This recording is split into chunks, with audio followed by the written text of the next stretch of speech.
Димитар Ковачевски денеска предпладне лично во собранието ја депонираше својата оставка од позицијата премиер. Во кабинетот на претседателот на парламентот имаше куса средба со својот наследник Талат Џафери, кој ако се оди според планираното, внедела најдоцна до полноќ ќе стане премиер на така наречена пржинска влада. Ковачевски, кој со мало задоцнување пристигна во зградата на собранието, кажа и што очекува од идниот технички премиер.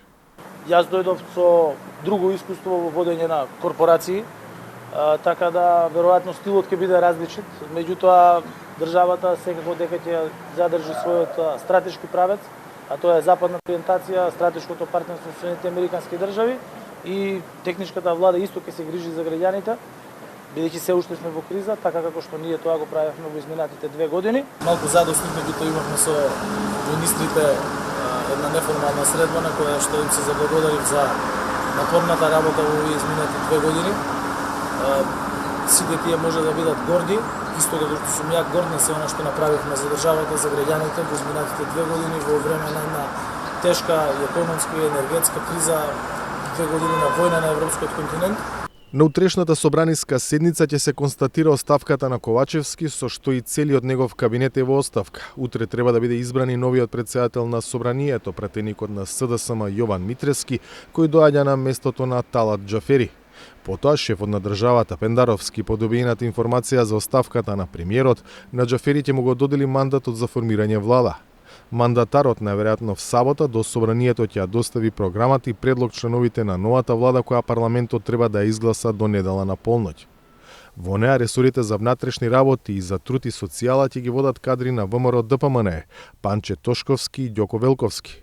Опозицијската партија ќе има дополнителни заменици министри за финансии, за информатичко општество и за земјоделство, Елена Петрова, Стефан Андоновски и Цветан Трипуновски.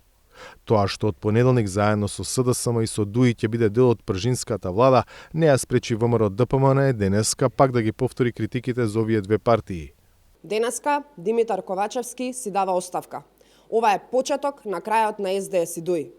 Ковачевски е премиерот кој донесе само понижувања, криминал и корупција. Ковачевски е премиерот кој најмногу ја оддалечи Македонија од Европската унија. Го забрза иселувањето и ја зголеми сиромаштијата. Предизборието се смета за чувствителен период, особено во ситуација кога војната во Украина не стивнува, а регионот се уште е цел на влијание од Кремљ. Дали тоа може директно да се одрази врз ситуацијата во земјата, која за неколку месеци оди на двојни избори, беше едно од прашањата што денеска бе упатени до американската амбасадорка. I'm not aware of any explicit and specific influence. Не сум свесна за некој експлицитно и специфично влијание, како што рековте.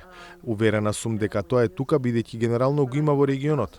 Но мислам дека она што е најважно, како што се движиме кон изборниот период, е граѓаните на оваа земја да поставуваат прашања за кандидатите и да ги земаат предвид нивните приоритети, кога ќе гласаат. Тоа за мене е најважно и секако да се едуцираат себеси за процесот и за кандидатите, без разлика кој би можел да се меша. Тоа е најважната алатка која граѓаните ја имаат. Предстојните двојни избори, претседателски и парламентарни, кои ќе се спроведат во април и во мај, според пресметките на Државната изборна комисија, граѓаните ќе ги чинат околу 17 милиони евра. За Гласот на Америка, од Скопје, Владимир Мирчевски.